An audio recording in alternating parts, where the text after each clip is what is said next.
Hello, everybody. I'm Mr. Hosier. I've worked with the officers and done a variety of things with Florida DECA for a number of years now. I was asked, just as we would do at ELS if we were live, to have a little session with you talking about becoming a state officer. I think, to be honest with you, my words will be pretty brief, and I'm going to take questions if you have any at the end. I'm going to go through the packet, if you will, for Team 63. Not really anticipating a lot of changes for Team 64. We'll have that up after Thanksgiving, early December, and we'll have it due before we leave for a holiday break. And then we'll start the process and exams and all that stuff in January. Most of you should be aware, and if you're not, that's okay. We moved to a 12-officer system this year, and I would love to say we have so much data on how great it was, but the COVID bug bit all of us, so it's been a bit unique. We have a president and an executive vice president. The president's role is really to be an advocate for our program throughout the state. The executive vice president's role, and they share responsibilities, of course, the president, executive vice president. Those two have to really be a tight team. That person's role, and that's Amy this year, is, and Gabby had that position last year, is to manage the vice presidents. And that some days is a great job and other days not so great. If things are not happening, one or more adults may be on your tail saying, hey, what's going on? Let's get things happening. This year, we've been very, very, very flexible. And this conversation always sounds different depending on the type of year you have. We're coming off 2 great years of officers, so it's a very positive and uplifting conversation, hopefully. If the team is bad, it's just, And I think the common denominator for the 2 last years being very good teams has been Gabby. Gabby has probably been one of the most passionate officers I've ever seen. And I've apologized to her and Amy several times for the COVID, because I think huge things could have been done this year, but we all got stifled. Our state is just announced today that whatever we're on, we can stay on for the rest of the year. So if you're hybrid or you're at home or you're at school, it's pretty much going to look the same for the rest of the school year. I know down here in Broward, where our numbers are increasing again, Miami-Dade, those poor folks down there really are not allowed to do anything because of the COVID, and they've reestablished their committee for examining this stuff. So it's going to be interesting to see how this all plays out. But one thing we know is that the state and international have committed to having some type of conference this year. If I'm a gambling man and you ask me, what are we going to have? I think at this point, we're going to be all virtual. But that's just my personal opinion. We may not. We may be in person. But it is going to be some tough decisions to be made. And why is that important? Why is an officer need to know that? Because as an officer, you're really an ambassador for our organization. The students are going to talk to you before they talk to their advisor, their adults, leaders sometimes. So you got to be that person who's able to go and have a conversation with folks. I always tell the vice presidents, they're going to be mostly dealing with chapter officers, but through social media, they deal with every member, and even some members from other states. You need to finish your paper before you turn. So we want to have the best represent us, because we want to be the best. And if you're not committed to your role, it doesn't just affect you; it affects the entire team. So for us, we try to make sure that our officers are committed to that process. Hold on for 1 second.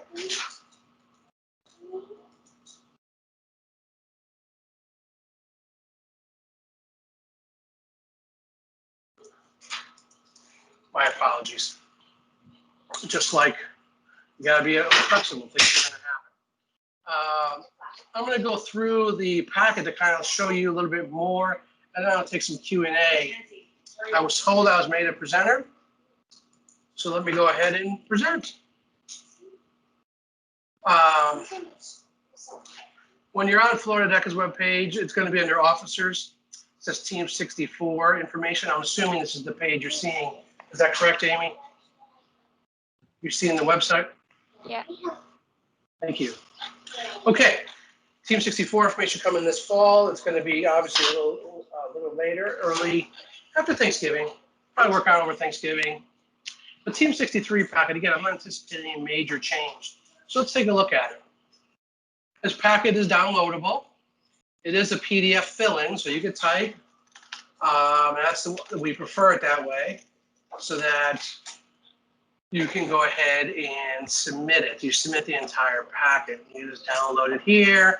I would download it first. If you're on a Macintosh computer, or even sometimes a PC, or I said Macintosh, that's like the old term. If you're on a Mac, you may want to download it and then open Adobe Reader first, then open this file, and you should have no problem. There's going to be due dates. You're going to be sending this electronically and regular snail mail to Dr. Levenhagen, and this is not the date because it's a new year, but it'll be around this date. As I said, 12 officers, executive president, executive vice president, and 10 vice presidents, one from each district. We have 10 districts in Florida. And what we did this year, first time, is we said to the districts, you at the local level, pick your representative. They still have to pass the test. They're not a district officer. They will be a full-fledged state officer called one of our vice presidents representing a district. So I never want to hear them say they're a district officer, because they are not. We're just giving the districts the power to appoint their own person. I said appoint. They may elect, they may interview. The process of selecting that vice president is 100% up to the district chapters and district advisors. We have simply one goal. And it's the same goal since I've been here, and if I'm not here, I'm sure it'll continue because it's a pretty good goal. Leave Florida DECA better than you found it. Now, when you got strong leaders like Amy and Gabby twice, that's very difficult because they have attention to detail and knock a lot of things out. So you always got to be thinking and reinventing. What can we do to make our organization stronger? The package divided up between blue, green, and orange. Blue applies to all. Green applies to the executive president and executive vice. And then orange applies to the vice presidents. I'm not going to read everything, but you can go through and you can see some of the position specifics. You can see some of their tasks. They're all pretty straightforward. Team 63, the process. And we put this in yellow. We put here district advisors, please note. And this got a little messy with some of the district advisors last year. And to be honest with you, the messiness came because folks weren't reading. If they read over this, it's pretty thorough. We went through it pretty extensively. And I have a habit of doing that too. Heck, I sent out a message the other day on behalf of my principal, and I didn't fully read the message and made a mistake. I had to go back and clean it up. But if you read this carefully, it's going to answer everything that you possibly could have. If you find something, let me know. So districts will elect their representatives. They'll email, it'll be Team 64 by the deadline. They'll instruct their candidate to complete this packet by the deadline. They'll be encouraged to study for the exam. And this is a live link. It'll be live, let's say Team 64. But if you come over here to Team 64 now, you can start studying now, to be honest with you. Lots of details here. We did not produce a chapter handbook this year. We had so many things up in the air. And if things come back down, we will again next year, of course. But this handbook is still valuable. The only thing that's really different, to be honest with you, is the officer section. So you could go ahead and knowing the information from this document, very, very important. If you don't know Dr. Levenhagen, our wonderful executive director, she's on the call, but here's a beautiful picture of her, and she always has a nice letter that goes with it. We didn't update the theme and officer section as I shared with you, but everything else is pretty much current. Everybody's learning how to do it, if you will, in the COVID world. So you can start looking at that if you desire. And again, this packet's right here. Team 63, Team 64 will be posted there shortly. So they're going to go ahead, and then we have this beware. If a candidate does not pass the officer exam or does not complete this packet by the deadline, the district may not have a vice president. So again, they have to follow the same process. They have to pass the exam, which is hard. This year, we had some folks not pass, and we made some deals. And one of our officers is not involved anymore, and that was, I mean, it's always a shame when that happens. So you want to make sure you're ready for it. It's not a test you can just walk in and flub. I know some people have created some things online to help you. So I'd ask you to do your own research. It makes you feel very, very comfortable. We do like to quiz you throughout the year and ask questions. Things to consider, and this again is the process, and we're really speaking to district advisors here.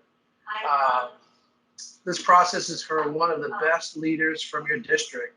They'll be a mover and shaker, in other words, a self-starter who develops plans, executes, and evaluates.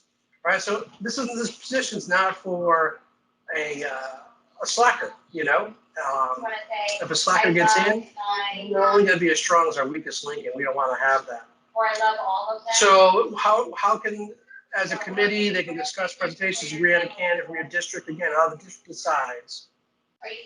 This is the most important.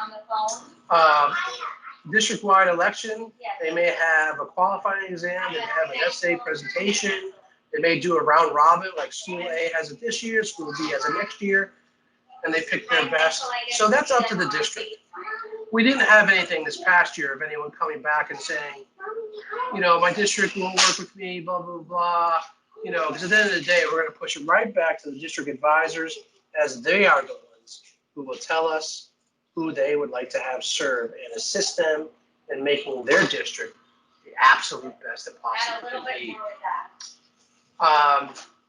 Okay, there's going to be a few questions for everybody. See, it's a blue section. That means everybody. Why do you want to be a member of Team 64? How will you leave Florida DECA better than you found it? Your name will pop up here and automatically fill in. How will you juggle your schoolwork, family, other clubs, hobbies, etc., along with your position? And that's a good conversation to have, because when you're a Florida DECA officer, there is a lot of time where you're responsible for yourself. And if you're not making it happen, one of your officers may come down on you, or they may not say anything and they just move on. But who are you really hurting? You're hurting the entire team. We've had teams like that, to be honest with you. If folks didn't do what they needed to do, and they just kind of had it on their resume, they stand in their district, and they passed out trophies, and they felt good about that. But that really just hurts that team, and we've had some in our history. Again, not the last 2 years. We have a great team this year, and last year we had a good team. So things were pretty good. And I'm going to let Gabby talk about that in a minute, how she had a great team. I think I know the answer. I'll let her elaborate more on it, but it was passion. For her, one of her top things was her position. It's not to say it was more important than your schoolwork, family, or other clubs. It's just she made it a priority in her life, and sometimes really got held back. She probably, especially this year, a lot of held back because of circumstance. But I read a rumor that she's looking to be still involved in DECA as she moves on to college. So hopefully she has an opportunity, because I think she'll do a great job on the international level. So we'll have her talk more about her 2 years of experience. What steps would you take initially and ongoing throughout the term to ensure all Florida DECA's officers unite and form one team or unit to meet the annual goals? And why do we say that? We've had officers who really just worked about themselves and didn't really care about the team. They were friendly and all, but they really didn't do anything to help the team succeed and do well as a group. And that's so, so important. We've achieved that in the past with our summer conference. And maybe this year we will have the summer conference. You hear all these things about the vaccine and all that stuff. So maybe the summer conference will happen this year. I think for me personally, that was a big loss. And not having that, me not bonding as much as I would have with the team. So it's been a very unique experience. Every year is unique, but this one much more, obviously. We didn't adhere to some of the obligations for travel. We don't post 61 CDC. We'll have a meeting. Last year, I think last March, I don't think we had it, but we said, we'll get together. We conducted some business while we were there. Or maybe we had a short meeting. I don't remember exact details. But and then as we know, we got home a week later. Basically, the world shut down. We will have a training conference if COVID's lifted, so on and so forth. We did not this year. We combined it with the summer conference and kind of lumped it all together. Really, I think from being in virtual classes, it's not the same as being in person, So some of the things I like to do in that training is a little more emotional intelligence, and you really need to be together with that. So the 2020, the CDC coming will be Team 64 CDC, if that makes sense. So they're elected at the CDC, which is Career Development Conference, through their districts, and we'll figure out how we're going to do our election if we're virtual for states. If we're in person, we will, that'll be very easy, obviously. Where are we this year? California, correct? I believe we're in California. So if we make it out to California, we have paid for some partial funding. That's usually for housing, and we have that listed here. It's for housing, which is a big chunk. We like the state officers to stay together. Why? They start that bonding process. This is the summer conference. I've heard nothing about it. Maybe Dr. Levenhagen has. I don't think anyone has really talked too much about it because we want to see what's going to happen with the world. We'll have a board meeting next fall. It's September or around this date. This is not exact. It's around that ballpark, and I think even this year it moves to this date. But we did it virtually this year. Maybe we continue to do that. I don't know. The board of advisory meetings cost a lot of money, and maybe it's an area we save money. We do it virtually, but it's a good opportunity for us to get together and start working on where we are now, the Emerging Leaders Summit. And who knows? People may like this format for the Emerging Leaders Summit. Maybe something we continue. So we'll see. The Power Trip is the fall conference. As you know, DECA is doing the same thing. They're doing it virtually all month. So your term will go from state conference to state conference. So talking about if we're going to be, we're going to have ICDC no matter what. So I would assume we're still going to have a T-shirt and a pin, and the new team will be responsible for designing that. Team 63 and members of the state can also participate. We had a design a pin, design a shirt contest in the past. We may have that again.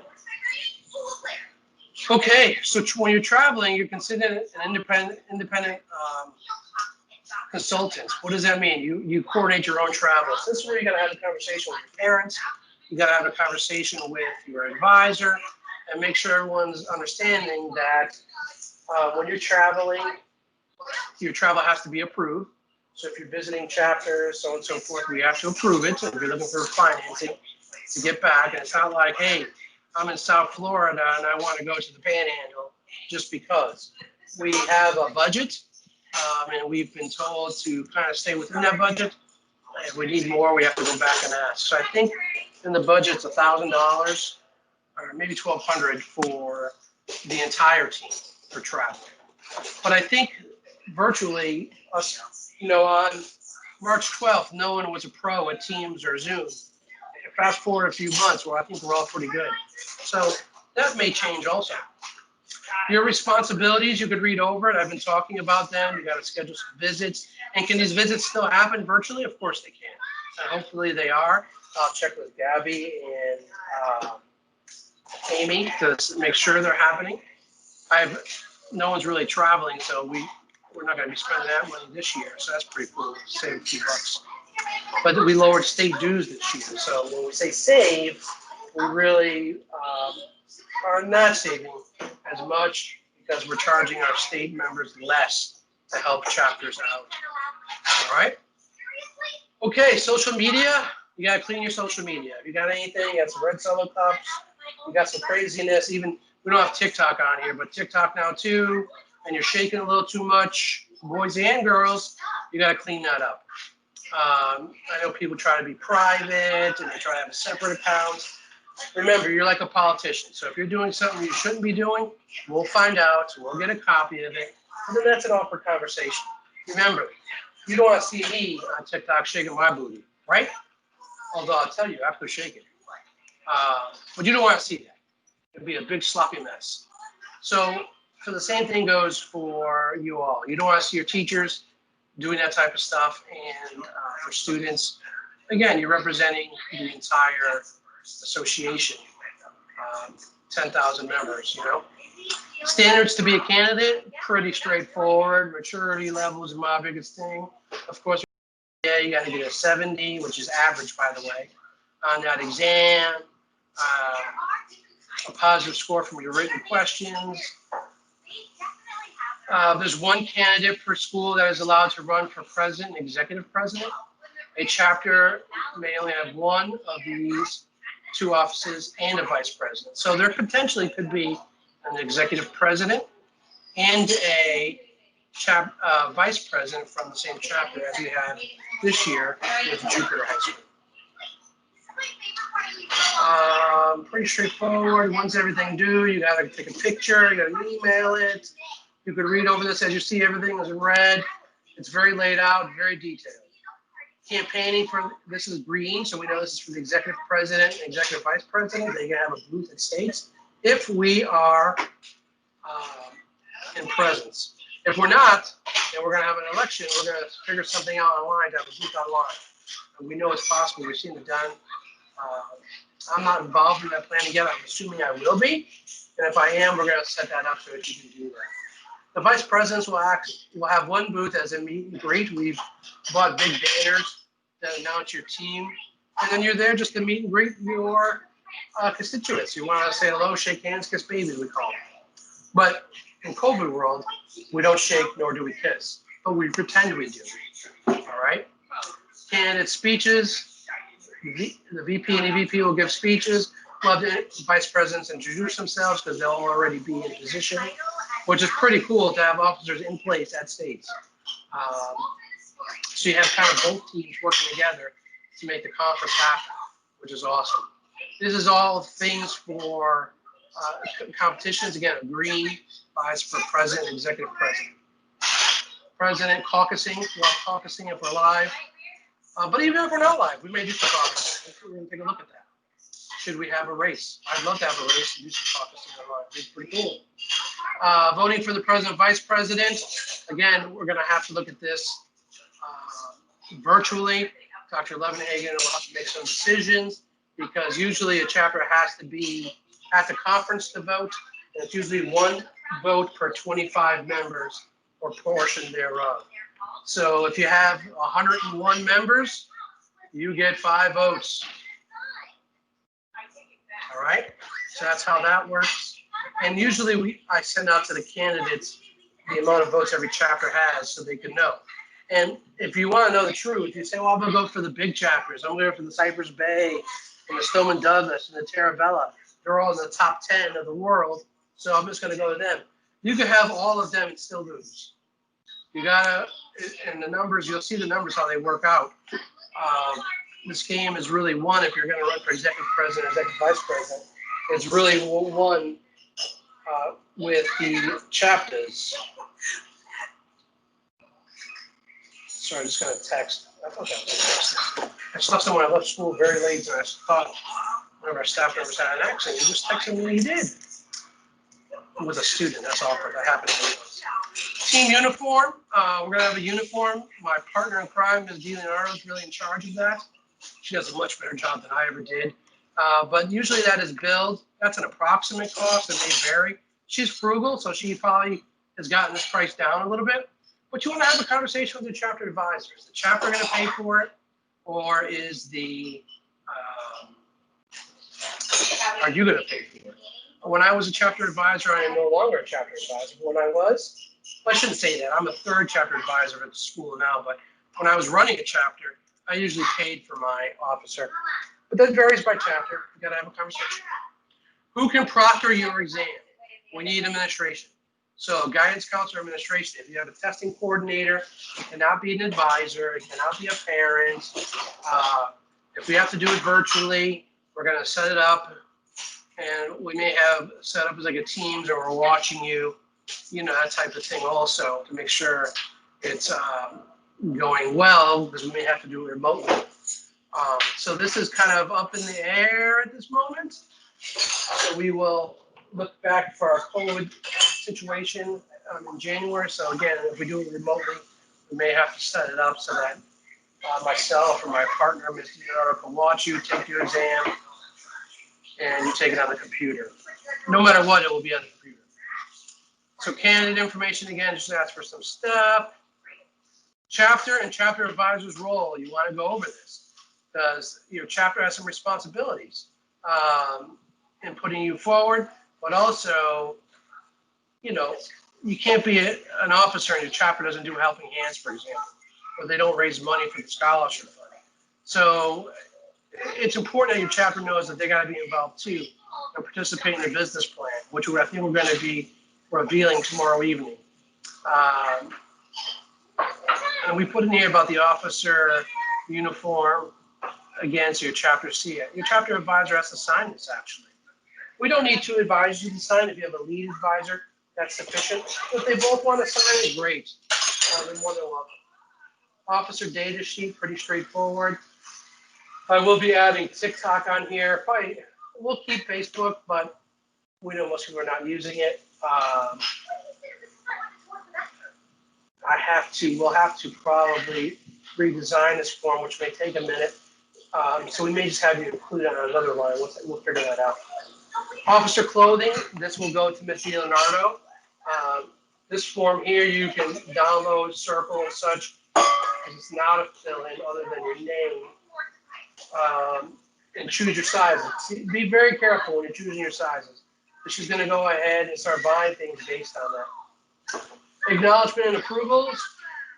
You're going to write your name here. You're going to sign your parent, your chapter advisor, your school counselor, your school principal, all approving you to run for office, whether that be vice president, executive president, or president.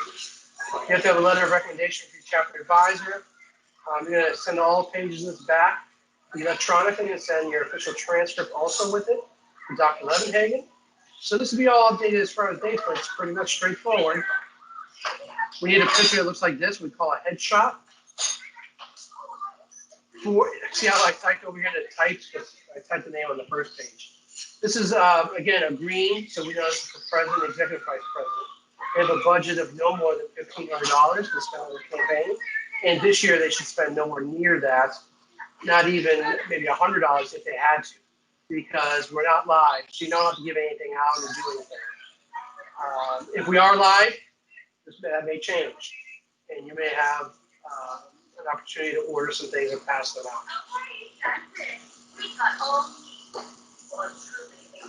Okay. I guess that's the high point. Anybody have any questions?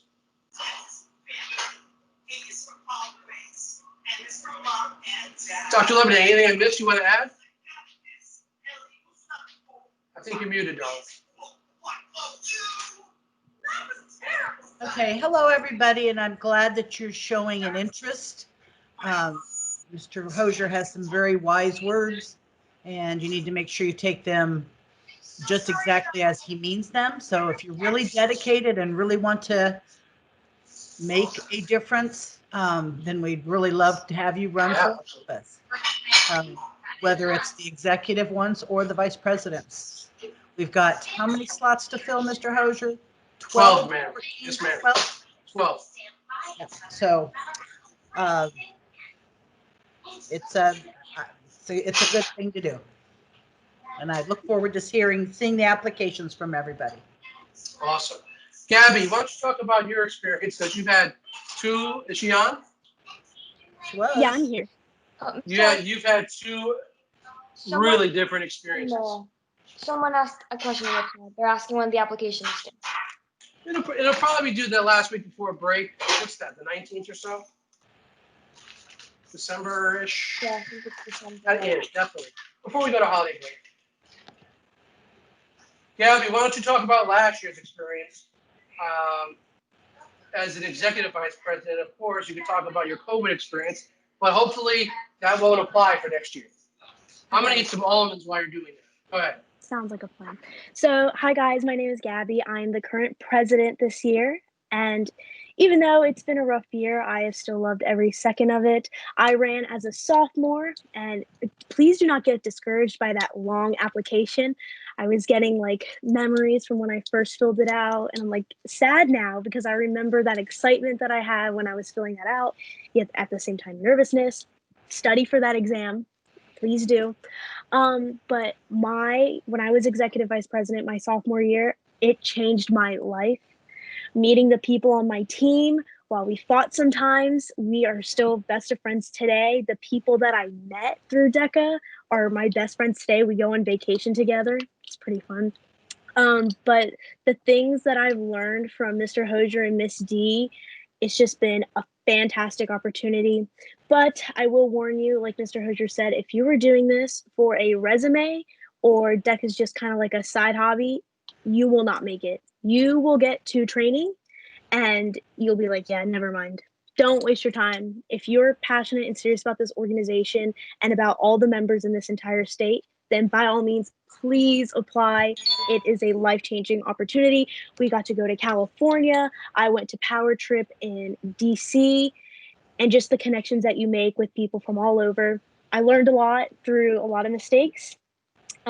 This year has been different, but do not let that discourage you still. We made a lot of progress.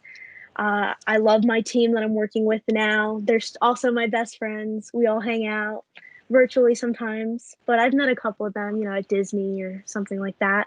But if you guys have any questions, I'll drop my email and handle in the chat so you guys can ask me any questions about the application or about my experience, and I will pass it down to the other officers because they also have good experiences.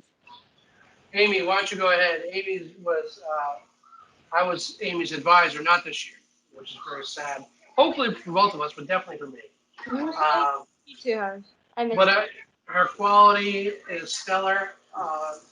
And I think we had the year been different, we would have saw grander things. But she is phenomenal, and I think she does a good job with the vice presidents. And they could speak to that when they speak if they choose to. There's a couple of them on. Amy, why don't you share your experience? I'd love Because you kind of just fell into this. So, hey guys, my name's Amanda, but I go by Amy. This year I had the honor of working with Team 63 as the Executive Vice President. I think, like Abby said, it's definitely been so life-changing. The main requirement that you definitely need to fill is that passion. You need to be driven, and the motivation needs to be from the members. Like, you need to want to give back. It can't be about yourself and, like, your personal development, because although that does come with it, your goal always has to be making this experience the best that it can be for your members, because that's who you're working for. I think that if you're passionate, everything else we can work with. Like, personally, when I came into the team, public speaking was a huge fear of mine, but I think, and networking as well. But I think that with experience and with time, just working with a team that is willing to help you grow, you definitely get there, and it helps you like improve in all of those areas. Like Gabby said, make sure you study for the test if you're interested in applying. I think that was one of like the toughest parts of the application process. A lot of studying went in for me, and I know that the experience is very similar for most of the vice presidents. Overall, don't be discouraged by anything that like you might seem stereotypical from the application process. If you're truly passionate about it, please reach out to one of us if you have questions, and just go for it. I think Rosie like looks like she wants to talk as well. So Hi everyone. Go ahead. How are you? I'm well, yourself? I'm good. I'm good. Good to see you. Same. So, hi everyone. My name is Rosalinda, but I go by Rosie. I am the District 10's vice president, and like Gabby and Amy said, like it's really an organization, and it's just so beautiful. Like, believe me, like your networking skills, your public speaking skills, they just increase with it. Each time I join a DOC or like each calls, like you just network with so many people, and it's so beautiful to see how everyone is driven, how everyone like has different experiences and sharing that. Like, believe me, networking is super important. It's truly beautiful. But you truly have to be committed to it. Like Gabby said, if you just want it on your resume, it's not gonna work. You really have to be into it. As you are part of the team, you start learning more and more things that really benefit you. And the team is also amazing. I really love working along with everyone. So yeah. Oh, and study for the test. That is super important. Yes, it is. Yeah, you go ahead. You gonna say something? All right, I'll say something. Hi guys, I'm Addie. I'm from districts 4 and 5, and I'm one of the VPs. So all I can really say is that this experience has been absolutely amazing for me. I used to not be very confident in myself, I could say, but this experience really helped with that. But just like they said, I'm going to reiterate it. You have to be committed. You have to be committed because it's a lot. Even though we haven't had as much as you normally would because of COVID, it's still a lot, and you have to have that motivation and that strive to want to do it. And don't be afraid to apply. Like, I was terrified. My advisor told me, no, you're going to apply. And I was like, nope, no, I'm not.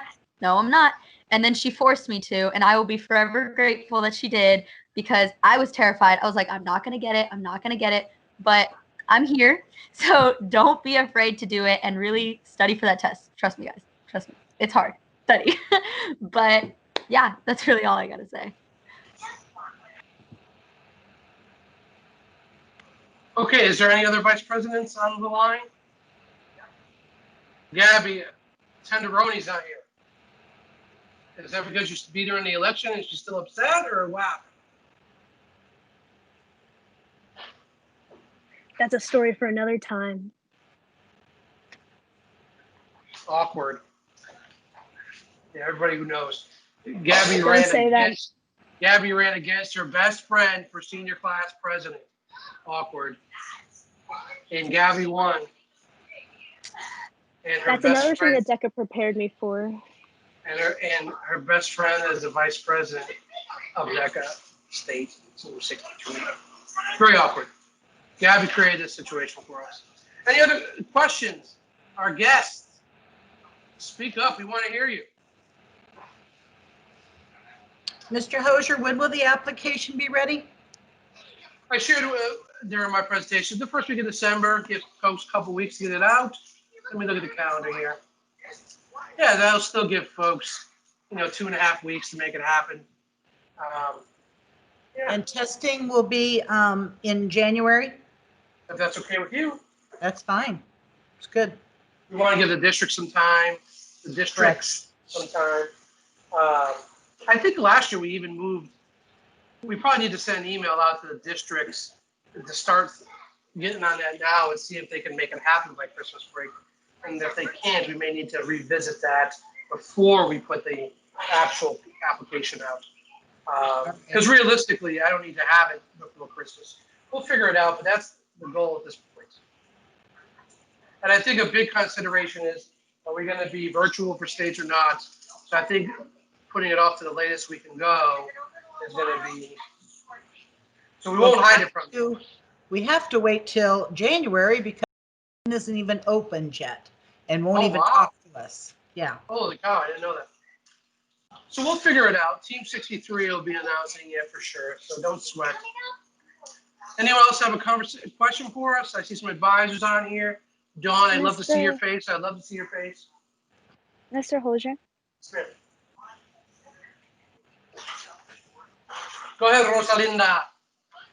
I have a quick question. I've been on a few chapter meetings today, and they all asked me about testing, and a few of the officers are actually on right now.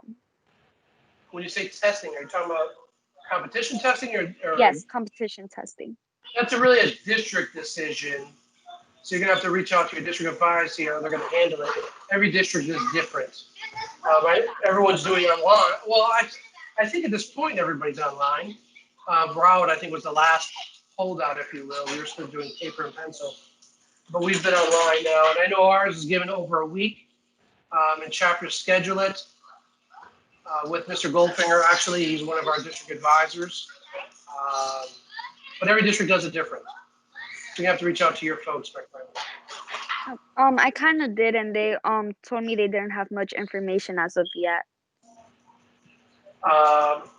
Other than getting the tests and the information from the group that does it, they're really in control of that. Dr. Levenegger, I don't know if you want to speak to that. Yeah, Rosie, just tell Miss Costa and anyway, tell them I'll get something out yet this week so they know what's going to happen. The tests are online. Everything's ready to go. All they have to do is, oh gosh, I think Rochelle, Miss Stanfill over at Thomas Jefferson in Tampa will get everything ready to go. And like I said, we're all set up and ready to go for that. Dr. Levenegger, is it still possible for chapters to participate in that buying of tests for the last 4 years, or is that window closed? Yeah, they can still do that. That's the great thing. I don't know if your advisors said anything to you, but they can opt to, for 25 cents a student, give you practice tests. They're online practice tests, just like you will do for districts. And you can take them as often as you want and as many as you want in as many categories as you want. So we're talking, let's see, 5 different tests, 4 versions of it, 20 tests that you before districts. So there was an email that came out to all the district advisors, so they do know that. I will send that out in the next 2 days, yes. No, you did send it out, I think. Didn't you? Did I about the practice testing, yes. That's how I knew about it. So district advisors, talk to your district, vice presidents on the line, talk to your district advisors, because you talk to your advisors also for the members that are on here, because district advisors, it came from Dr. Levenegger to district advisors are supposed to send it to the chapters. Officers, you may be hearing that for the first time, but that's a chapter decision. So on a chapter level, they may want to opt to pay for this. Why not? Steal. Gabby, Amanda, I'll forward you that email too, so you have that knowledge. I should have done that. I'm sorry I didn't. And you can share with the vice president so they can filter it through another way, just in case. Anybody else? All these guests on the call. If not, we can wrap it up, but I want to make sure everyone feels good.